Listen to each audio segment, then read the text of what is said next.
This episode of Fuel for the Soul is powered by ASICS. Head over to ASICS.com and sign up for a one ASICS account. It's completely free, and when you sign up, you will receive 10% off your first purchase. You'll also gain access to exclusive colorways on ASICS.com, free standard shipping, special birthday month discounts, and more.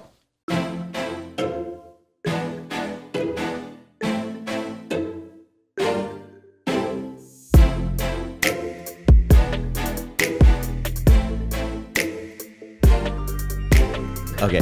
Hi, this is Thomas with Believe in the Run. And this is Megan with Believe in the Run. And this is Megan with Featherstone Nutrition. AKA Feathers. And we were thinking that, at some point, you're probably going to have to change your branding just down to Feathers. It's a lot easier. It's so confusing. It is. It's really confusing. You don't have to worry if it's a stun or stone. I know. How many times do people mess that up? I think 50% of the people that introduced you on our hydration tour said stone. Featherstone. Yeah, or then people who do know my last name's Featherstone often just accidentally say Featherstone Nutrition. So, it's like, I answer to all of it. I don't, I got a question. Why not just change your last name to Stone? Featherstone.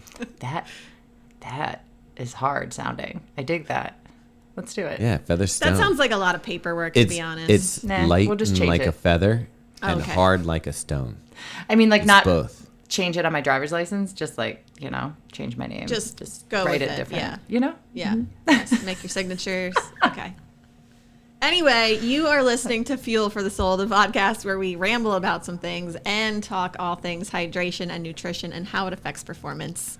And today we are going to do some ramblings at the top, recap a little bit more of our hydration tour, and then dive into some products we're trying and listener questions related to some travel and some other stuff that's relevant to right now. And see, Megan, I feel like if we had a really good editor for this podcast, they would throw in some country music or something to intro the Nashville, like you get on NPR and stuff. They play a little music and then they drop you in. Yeah, you don't have a great editor though, so that's unfortunate. I think she's great. Who? Our you think editor. This one? Yeah. Oh, yeah. I guess we should tell people. Meg actually edits these every week. Wait, which Meg? Not Feathers. Meg, what? Do you have a nickname? Fasty McGee? No, I don't think that's it. Sure don't. Nope, just Meg. That's just Meg? it. All right. Yep. Yeah, she's just the Meg. Thank you for editing every week, Meg.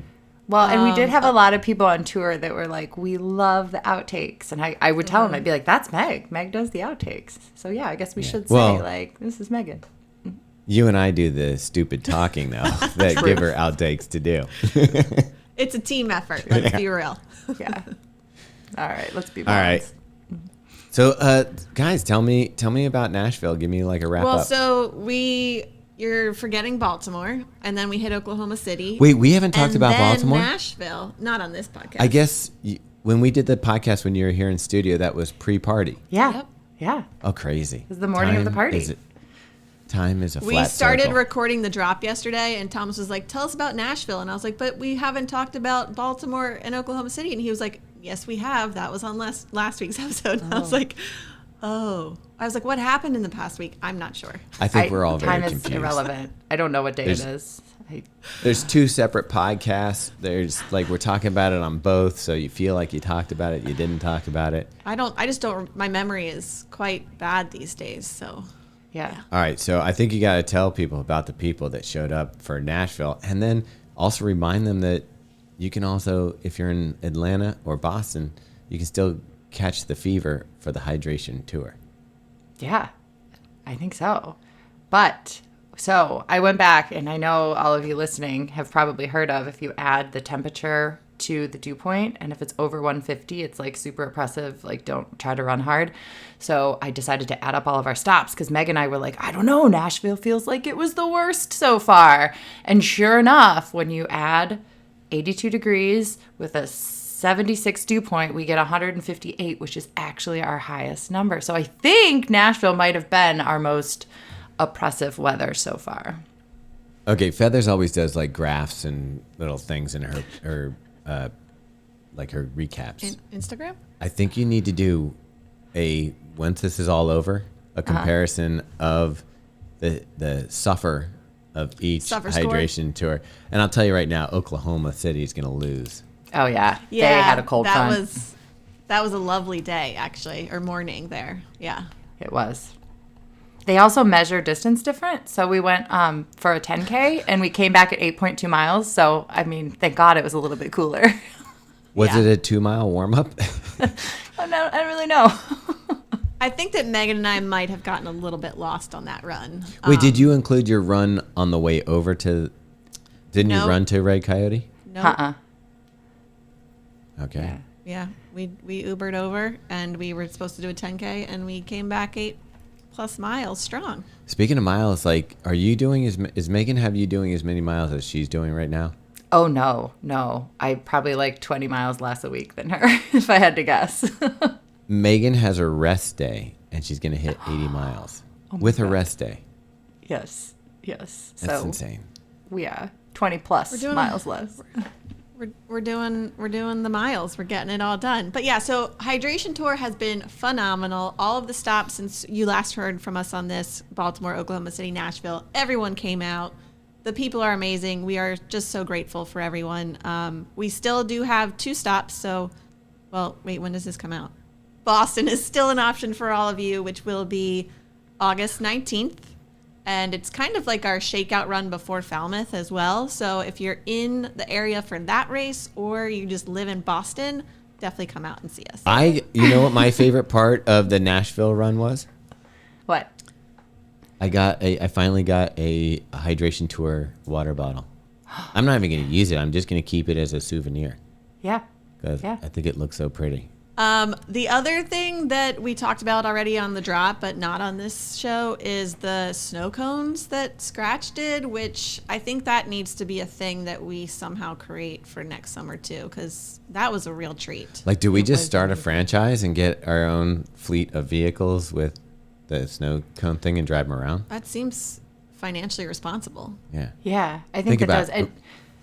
That actually piggybacks off of our conversation in Nashville with Chase, the one who's been our photographer, if I can talk. And we talked about, like, what if we get like a motorhome and, like, you know, Meg and I can fly there, but he can bring the motorhome and the snow cone machine and that was the original idea for our trip to Worlds to have an RV drive us from Baltimore to Portland, and then we thought about it and we're like, like, that sounds terrible. Nah, that's horrible.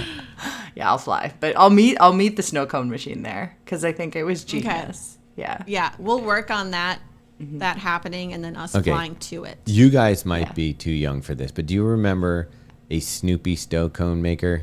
Yes. Like, it looked like a little Snoopy house, and then you put the. Yeah, I do. My neighbors had one. Did it ever work? No, and it was chunky. It was like real chunky. It wasn't like this shaved ice was like fluffy. Like, there wasn't chunks of ice. It was like this fluff that just had scratch in it. It was amazing. It was like snow. Yeah. The idea behind the way. Snoopy thing was good.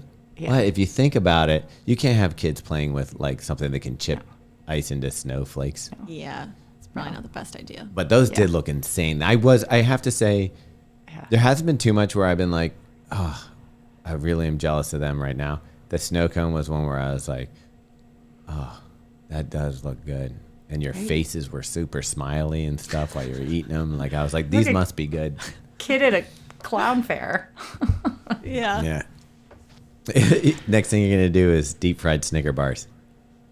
Well, I might turn my back on that one. But, you know, a cold electrolyte snow cone after a run, I mean, what's better? Cool your core body temperature, get your electrolytes, hydration. It was amazing. Speaking of which, I got to do that never second frozen thing after my I need to figure out how I can bring one of those on a run. I think Megan's doing a long run this weekend if she wants me to bring them on the bicycle, and I'll keep them frozen in like a ice pack. Mm-hmm. She could try it on the run. That sounds very bougie. I don't know if I need all that nonsense.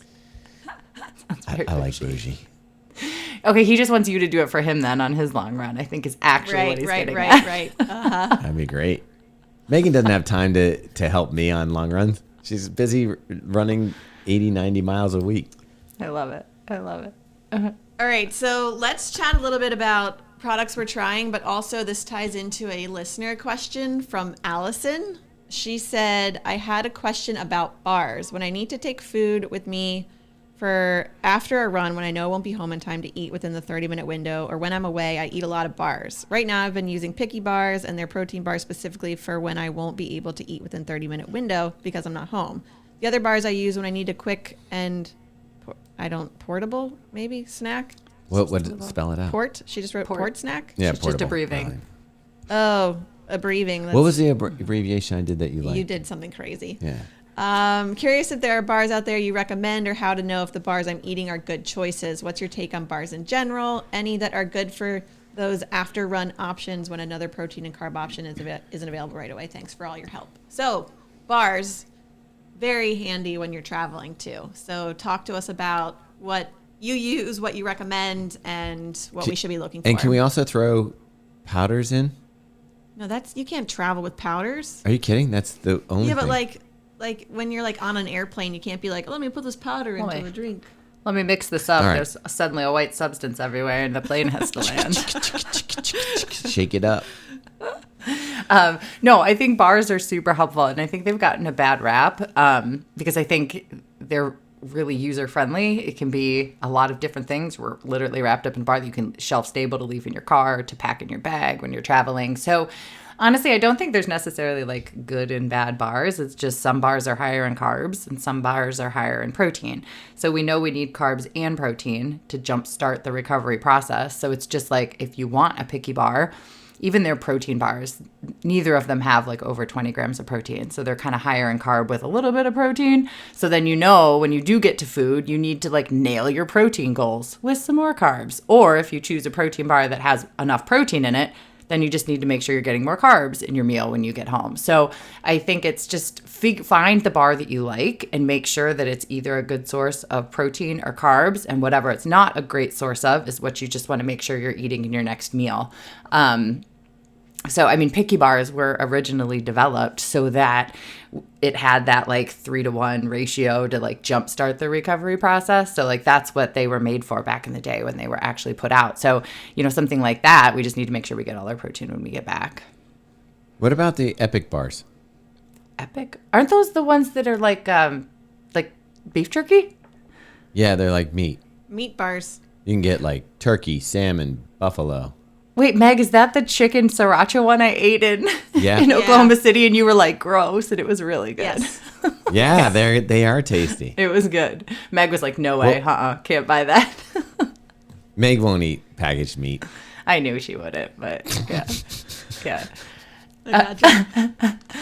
Your face got me. I was looking at your face in the camera when I said that. These are the ones that I've been eating. They're like the Rise protein bars. They have 20 grams of I've protein. never seen those. So I think somebody suggested them to them. I don't even know how I found them. All they have in them is honey, almond butter, and whey protein. So it's not like I buy them on Amazon. Yeah. So these are the ones that I They're like. called Rise? They have I'll get those. plant-based ones too. I mean, I like it because I don't like want my protein plant-based. bars to taste like candy bars. Like I'm eating a protein bar because I'm like, oh, I need some protein. I don't really want it to taste like a candy bar. Like I'll eat a candy bar if I want a candy bar, you know? So is that more savory? It's not savory. It's just, I don't know. It just gets the job done. I've had a couple people love them, and I've had a couple people be like, I can't believe you like those, Megan. And I'm like, I think they're good. They taste like honey almond butter. I don't know. Oh, Like I love that. Yeah, they're just. I'm going to get some right now. Yeah, get some. I highly recommend. I'm doing it while we're on. Okay, the I'm show. going to ask you questions about bars that I feel like were real hot. So RX bars, I feel like those were a big thing. What are your thoughts on that? Also, they're approved by like Whole30, which I was always like, what? But I remember those were allowed. Because it's all just raw ingredients, pretty much. It's approved. I hate that term. But anyways, I I mean, know. I think they're good. They've got 12 grams of protein, so it's a little bit higher. But, you know, we've talked a ton here. Like, we need at least 20 grams if we're trying to replace, like, a meal dose of protein, you know? So even still, it's not that much. And it does have, like, a bunch of dried fruit, so there are some carbs in it. I mean, I'll throw an RX bar into my bag. I did buy some for our very first leg of this trip, and I ate one, and I was like, I forgot. I really don't like these. So, like, they're not my favorite, but nutritionally, they're good. Yeah. What's your pick for the higher protein bars? Like, what would you recommend that has at least 20 grams? Yeah, so the Rise that I have in my hand is definitely my favorite right now. The Cliff Builder bars have been around a long time. That used to be my go-to. Okay. And those are plant-based. So I was actually looking for more of like a whey protein-based one. So that's why I switched to Rise. And then Anabar, Anabar. I ate them all, so I don't have one to show you guys. They taste a lot more like a candy bar, though. But those are another one that's really popular right now. They have like wild flavors, like a monster cookie bar and Fruity Pebbles. They have like, crazy flavors in them, and those are pretty good. That makes me think of those cookie ones. Like the two dudes are on them. Yeah, There's like Lenny's. Lenny's, yeah. Yeah. Are those protein cookies? What about those? Because those seem to have carbs and protein. I can't remember how many grams of protein are in them. I've looked at them before, and I remember thinking, like, holy crap, this is a ton of calories for what it is. It's like 450, because it's 2 servings in a cookie. So when your favorite. See, your I favorite hate that. thing. Yeah. Yeah. Just nobody's eating half a cookie. Exactly. So like when you do the math, I'm always kind of like, ugh, I don't know. Like that seems like a meal, and I don't want to eat a cookie for a meal. I want like a meal. So I've never tried them, but some people like them. Yeah. And what about people that are real concerned about the fact that, this is a processed packaged good? Is that okay? Are we fine to be eating these? I mean, I think if it depends on how often you're eating them. Like with us traveling. That's what I was thinking. Yeah, with us traveling, like I think we need to have things like that laying around, and options. I get what they're saying, because some of them, the ingredient list is literally like this long, which is kind of like, what the heck does it need to be in there? And probably why I liked these Rise bars, because I was like, oh, like that's things I would normally eat every day, So I think part of it is just the frequency, like I don't think there's anything wrong with using things like this to help you meet your needs when you're traveling, or like on a busy day at work, having these in your drawer or something like that. But yeah, if it's something we're going to eat every single day, we probably want to make sure that we're getting a really decent one. I mean, that is a good point, because we do know people get like on like a craze or something, or a fad diet or something like that. And I can see some people who, like myself, who don't love to cook or something. It's easier just to grab a bar and just forget about it. But we're not talking about having these as a daily piece of your diet, I'm guessing. Yeah. I'm guessing this is more like, hey, if you're late to work, or you got to take the kids to school and you need to grab a protein bar real quick, throw this in your bag, something like that. Or example, like, I wonder, like, Meg's doing doubles right now. Should she be supplementing? Like, does she need to have more protein in the diet when she's doing this stuff? I mean, as long as she's hitting her protein needs 3 times a day, there's really not a ton of research, if she's recovering okay, to add more. Some people, like, if they're not recovering well, or they're trying to put on lean body mass, will try to hit their protein goals like 4 times a day. But I mean, if she's feeling good and recovering and hitting it 3 times a day, like, I don't think she necessarily needs more. And again, how do you know when you're overdoing protein? That's a good question. So when I see overdoing protein getting in the way is when someone's eating so much protein, they're not getting enough carbs. So sometimes like protein makes us feel full. So if we're eating way too much protein, we probably just don't have the room to balance out the rest of our diet. Or if we're choosing higher fat proteins, we're just getting way too much fat and protein, and then there's not enough room for the carbs. So to me, it's like more of like the overall balance that I look at with that than anything. I feel like, and it may be my imagination, but especially if I'm eating animal protein, it changes my like body odor. That's interesting. I've heard that with people who take too much protein powder, like that are using a ton of protein powder. They'll be like, I smell different. But I don't know. I've never experienced that. So, I mean, I'm just guessing. Maybe it's summertime and I just stink sometimes. But I mean, we've smelled a lot of stinky people over the last few weeks. Yep. We sure have. Okay, I'm going to ask you, though, like when you do a meetup and stuff and people smell because they're running and stuff and it's in the heat, like, do you care? Or is it just like it's just part of the game? No. Well, and most of the time we're outside, so it's not so bad. It's when they pack us into a store that it's like, the store smells funny. Yeah. Yeah, I know. Well, you know how, like, well, Thomas, you don't know, you don't wear sports bras, but like after a sports bra gets old, even when you think you've washed it well, as soon as it gets wet, sometimes it starts stinking. And I had one day where I had worn an old sports bra, and I said to Meg, I was like, I got to throw this out. I can't wear this to another one. I mean, I don't wear sports. I don't wear sports bras. That's true, but it happens with shirts, like there's at a certain point, you're just like, okay, this shirt, if it has sentimental value, it's just never going to get worn again. Yeah. But other than that, I'll be like, okay, garbage time for this guy. Like That makes sense. it's just- Because it's like your just shirt's not in your armpits, our sports bras in our armpits. It's probably the same thing. Yeah. Yeah, that heat activated scent is always a bummer because it usually the first time you notice it is when like you're going to a race or something and you're like, crap. Yeah. I stink. All right, let's stay on this travel topic. We have another listener question related to that. This one's from Finn. They said, I have a question about traveling, eating, and anxiety. Whenever I travel, I tend to have a harder time telling if I'm hungry since all my hunger cues seem to go away or go awry. I will also often feel bloated or feel overly full after eating. I think it's related to general anxiety of being in a different environment, being on a different schedule, and not eating food I'm used to. It could also be anxiety about getting my workouts in and getting the right nutrition. I'm a vegetarian, so finding protein sources when traveling can be a challenge. Do you have any advice for getting proper nutrition as a runner and athlete when traveling? Can you help me understand how anxiety relates to digestion and how we can work around it to fuel properly? And before you get in there, I just gotta say, hey Finn, I feel you. Like I know exactly what you're talking about. Yeah. Yeah, I agree. And Meg and I talked about this. We thought it was more the heat that our appetite changed when we were traveling, but who knows? Maybe it was like a piece of this wrapped in. So when I was reading Finn's question, when you say the heat, what you felt hungrier or less hungry? Less hungry. Yeah. Yeah, I think that's the heat. I think so too. So yeah, when I read this question from Finn, I was like, this is a really good question. And I kind of want to break it down into like two pieces. So like the travel nutrition and then also the digestion anxiety, because I think those are two very discrete different things and very interesting to kind of talk about differently. So with travel nutrition, like if there are things, especially as someone who's subscribing to a certain eating pattern, like being a vegetarian or needing to be gluten-free, our choices are going to be a little more limited when we travel. So I highly recommend that the foods you can't live without, the things that you use on a daily basis, you figure out how to pack some of those things, because that's going to decrease the anxiety too, knowing, okay, if I can't find this, I have this source of protein with me, or I can't find that, I've got this carbohydrate with me, so that you can still kind of keep to your normal schedule a little bit more.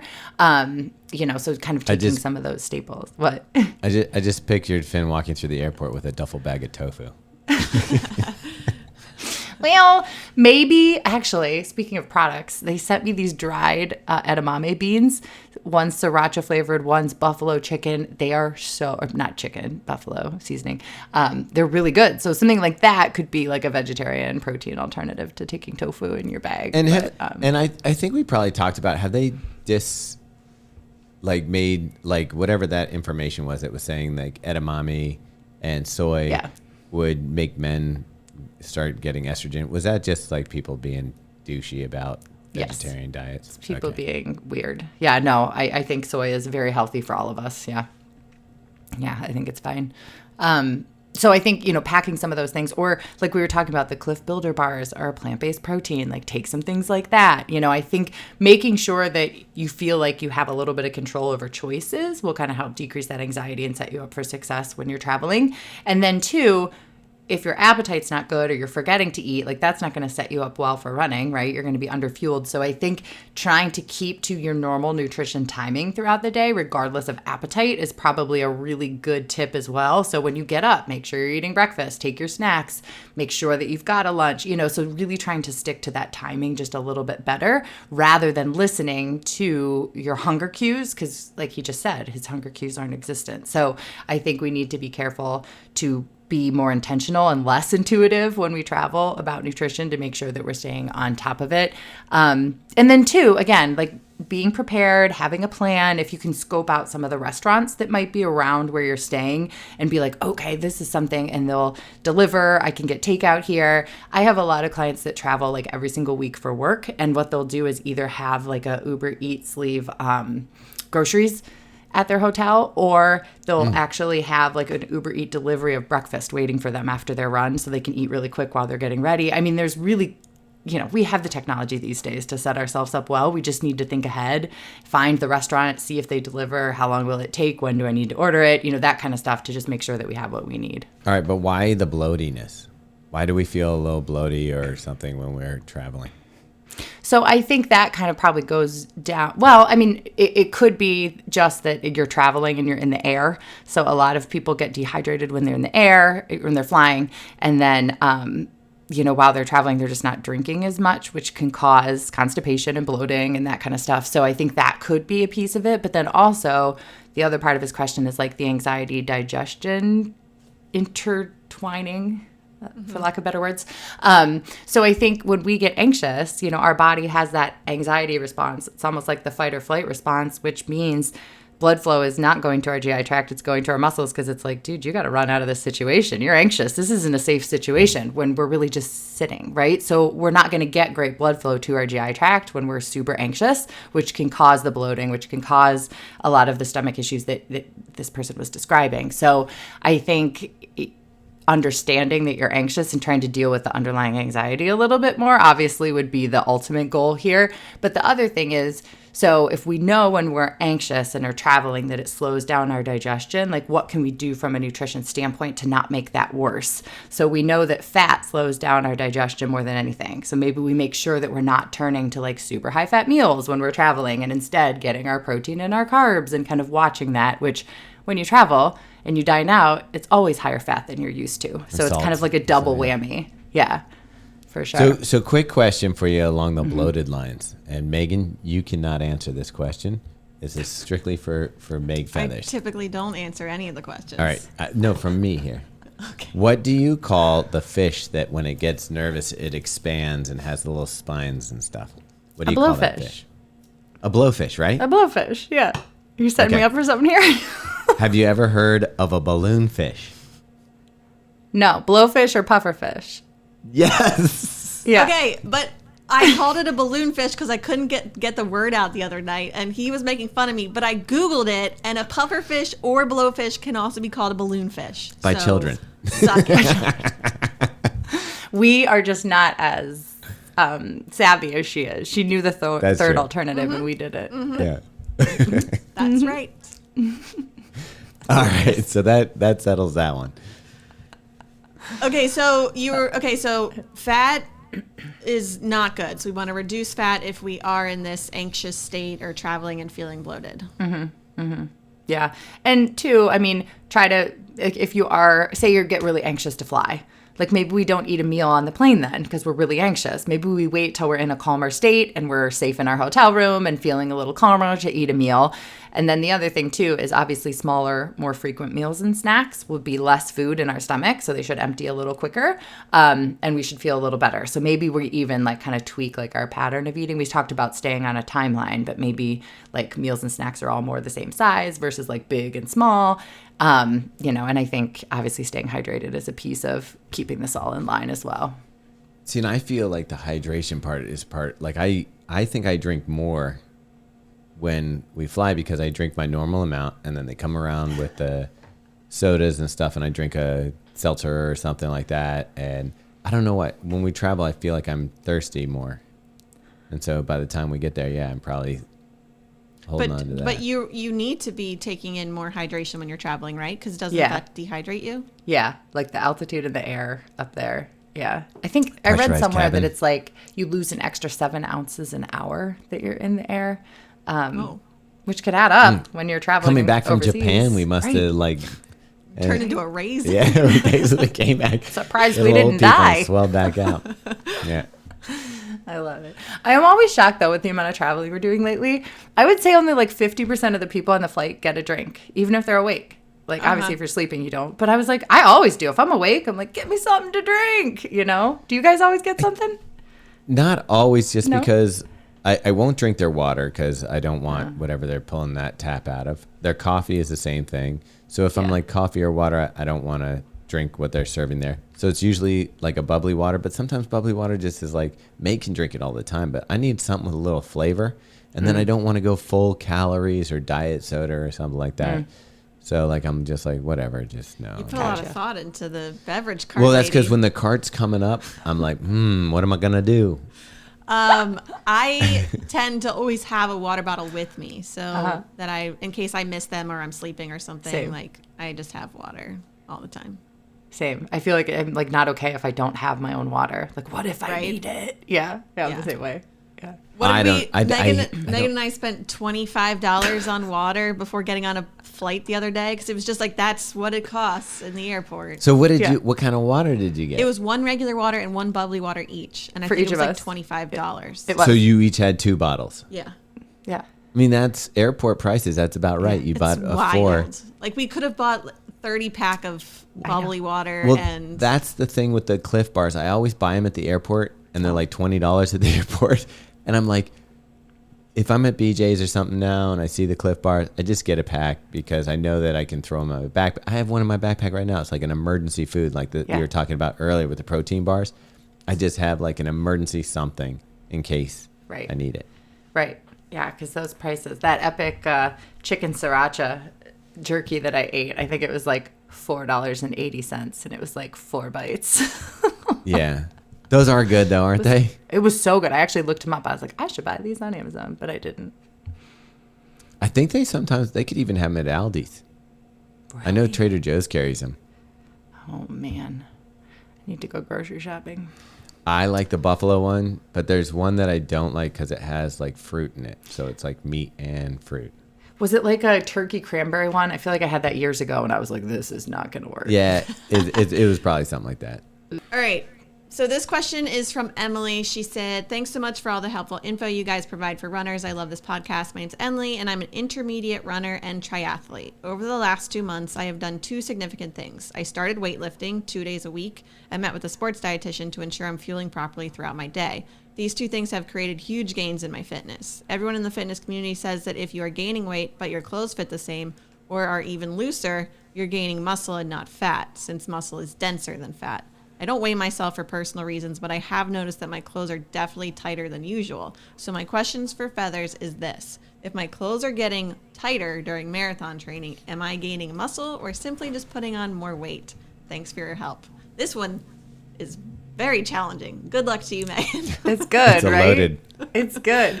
So, Meg, you kind of started running out of the blue also. Do you remember, like, I thought back to, like, when I started running when I was reading this, and I still remember, like, that was the day where, like, low-rise, like, Citizens jeans were still really cool, and they had, like, the 1.5 inch, like, you know, like, low-rise, like, band around them. And I still remember when I first started running, my jeans all fit different. Like, they just started to feel different on my body because I think I was using different muscles and developing different muscles around my hips and things like that. And I just remember being like, why do things fit different? So, I mean, did you notice that at all when you first started running? I'm trying to remember.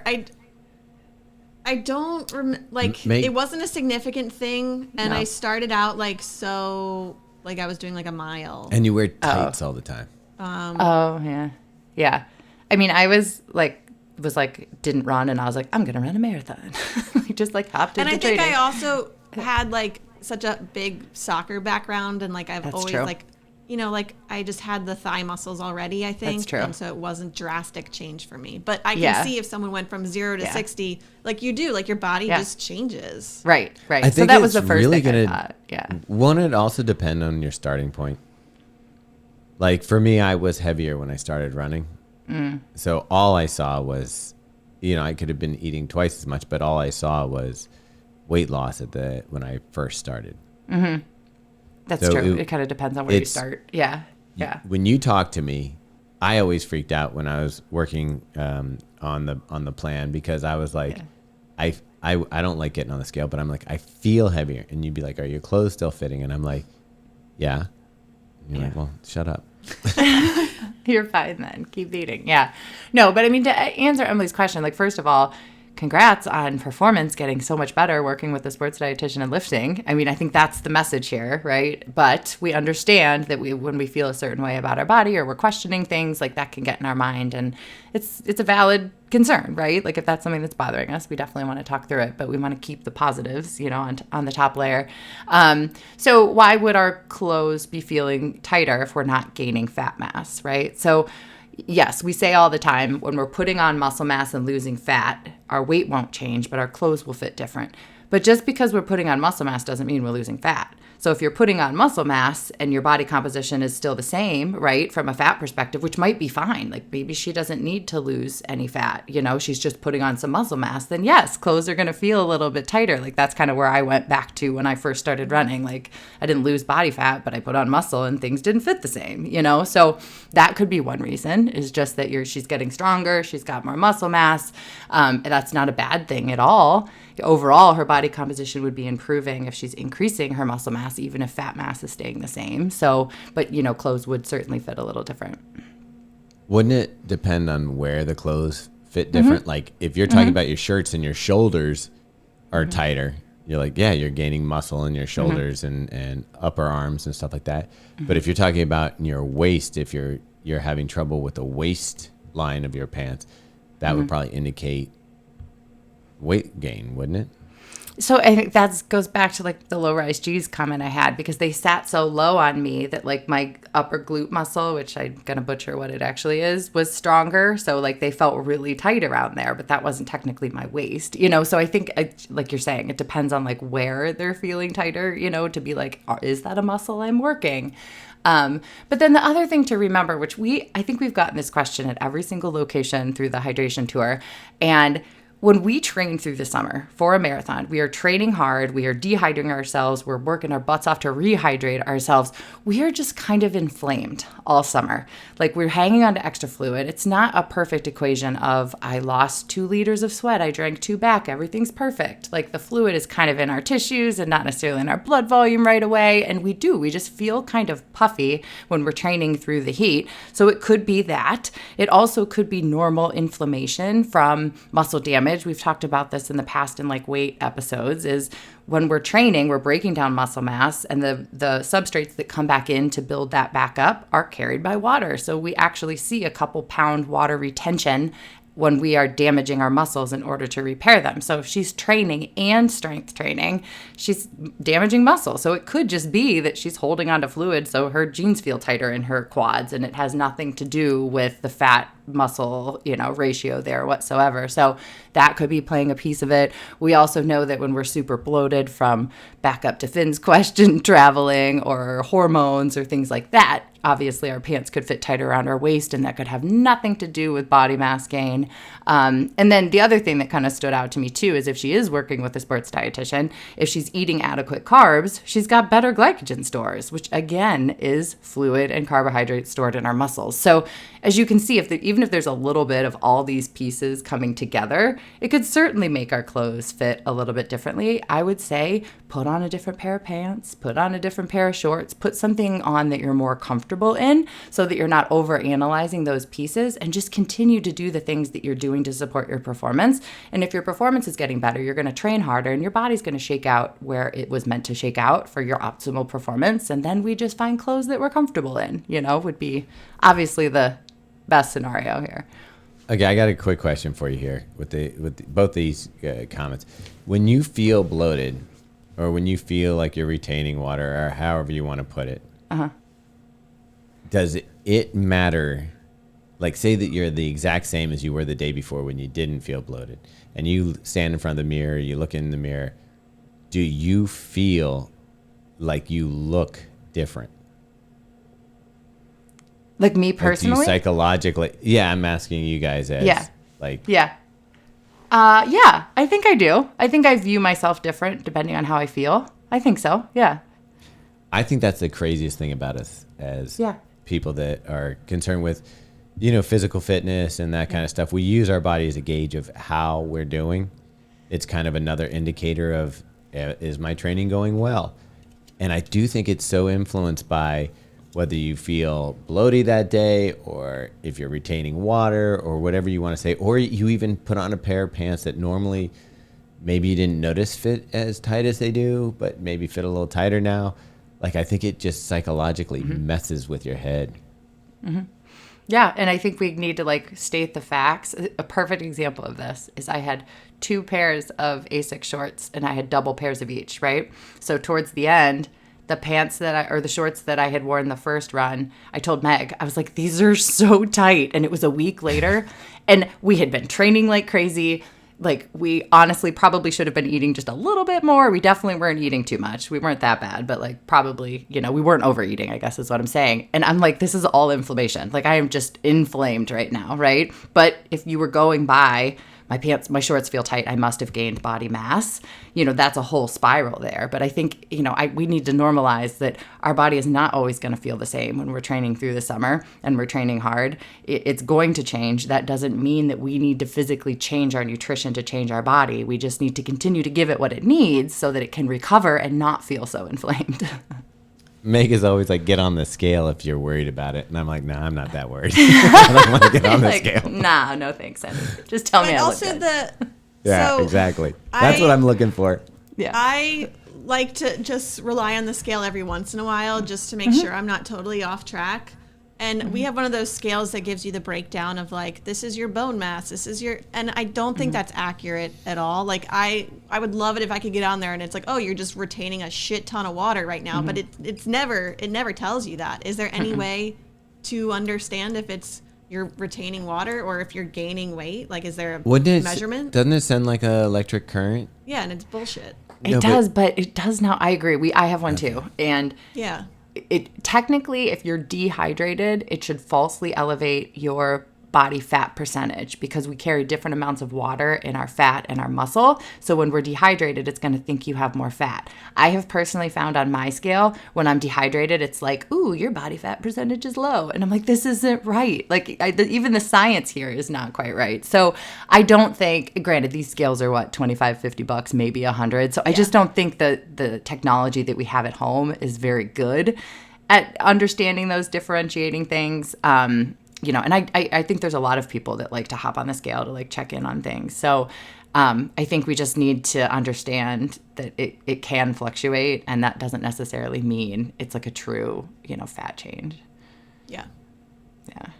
So no, there's really no way to really tell. Like, is this water? I guess is what I'm saying. Yeah. Yeah. I mean, I think we can probably, if you know that your, you know, diet has been similar, but you're training hard through the summer and you are hydrating properly, it's probably safe to assume that a lot of this is that water retention.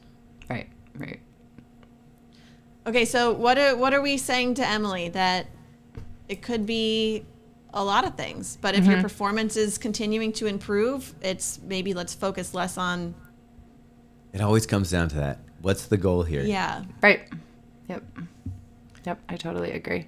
And I think, you know, if I was talking to Emily one-on-one, I think we could probably find a couple factors that it's like 3 things that are causing this, right? You know, I think it's probably a little bit of a couple things of why she's feeling the way she is. So, yeah, same message, though, is just really focusing on the good stuff that we're doing in the performance and kind of letting the rest fall to the wayside. All right, so let's recap our podcast today. So, bars, Megan, what are the go-tos? List them off, your favorites. Protein bars, I like the Rise bar, Cliff Builder, and a bar. And if we're looking for more of like a higher carb bar without quite as much protein, I also like the regular Cliff bars. I like the Picky bars. RX bars are okay if you don't mind the texture. And we just decided that we also like, what were they, Thomas? What were the... I bought the Rise bar. Epic? Oh, the Epic bars, yeah. Epic bars, but those are just protein, yeah. So those would be our bars, and making sure when we're traveling that we're taking snacks that we can't live without. I ordered the Rise bars while we're on here. Okay. Honey and almond butter sounds really good together. But I do like the Epic bars every once in a while when you just want that salty protein, like little fix. And then, yeah, I didn't know that Cliff Bar protein was plant-based. Yeah, they are. They are. Does that matter to you, Megan? Digest. Yeah. Megan is, you know that Megan does like vegetarian light. I do know that. Yeah, she does like veggie sources of protein. All right. That pretty much does it for this week. Like we said, if you guys are in the Boston area, definitely come run with us August 19th, 10 a.m. from Marathon Sports. And normally you would just get the 2 lovely ladies. But if you come to the Boston, you're probably going to see Robbie, myself, Brandon, and some of the Fast Ambassadors saying they're going to get off the plane and try to make the run That's epic. straight there. So you Yeah. might get to meet some faster bastards. And I can't wait. Yeah, it should be It's gonna be so a fun. very fun time. So come out, get your t-shirts, tanks, water bottles, Are scratch, you guys gonna all do? the good stuff. Are you guys gonna do anything special for the final stop of the 2023 Yes, hydration tour? We have a choreographed dance that we will conclude the run with. Okay, time out. You just took that put it out of my mouth. there. I literally was going to be like, we have a choreographed dance. And you said it. I was like, oh my God, we've Okay. been spending a So lot of it's time happening. together. So it's happening. So are you guys gonna learn? What was his name? Who's the guy? Sergeant Fitness or something? Oh, Fitness Marshall. Fitness Marshall. Are you gonna do a Fitness Marshall? I Yes, think you have to now. I'll find the song. Got it. He does like video like He teaching teaches you, and then So 100%. we'll learn that, and I'll bring the then Sonos speaker. It'll be phenomenal. That will be Mm-hmm. conclude the summer hydration tour. I think that needs to be before I talk about hydration because Okay. that'll really get people's attention. Okay. Okay. And you also, I put down my highlight of July, and it was it's you and Kafuzi dancing before the party. That dance was That was pretty. pretty good hype reel. That was pretty Yeah. good. That was we were just Yeah. winging that one. That wasn't even choreographed. I was just going to say, No. it took me a second here to Believe it remember or what you were not. talking about. It was just so natural to Weird. us. Yeah. Yeah. You know what it reminded me of? A Britney Spears video. I've seen her shake her yeah. hips these days. I mean, So good. Yeah. More a than little bit just of her that. hips. it's a little bit more. Okay, we need to sign off on We gotta here go. and not go down another rabbit hole. All right, peas and carrots. Bye. Bye.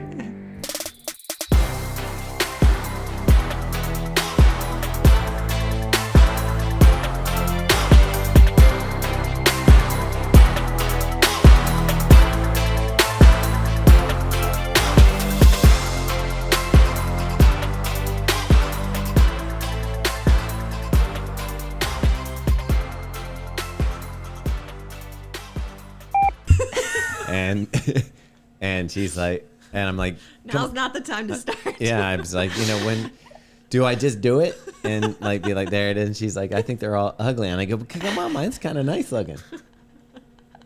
That's so good. That's so good. Fueling options. What do you mean? Why clothes are tight? They're too small.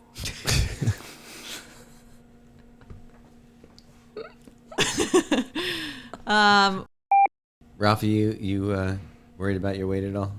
That dude would eat until he died. You look beautiful, by the way. Okay. Okay, I just texted you a picture that you need to look at while you're on here. You want to get my reaction? I think Oh, you gotta see. stop. Like that's what's happening in here. Look at He's him. sitting at the table. He's sitting at the table, Oh my just goodness. being such a good boy. Sometimes meat freaks me out. I'm not gonna lie. I go through phases with that too. I can totally understand that. Yeah. I was eating pulled pork and drinking bourbon. Like he turned me into wow. a dude. Like those are the two You things. basically are a Southern gentleman in your white suit, looking like the am. Kentucky Fried Chicken guy. I am. Yeah. Yeah. She's right. wearing the tiniest pair of underpants I've ever seen.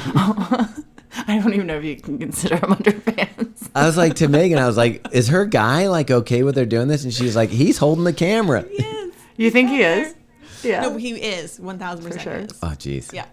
It's so good. I would be like, babe, I know you enjoy this, but maybe just a pair of pants. You don't Yeah. say no to Brittany. Brittany does what Brittany wants. No.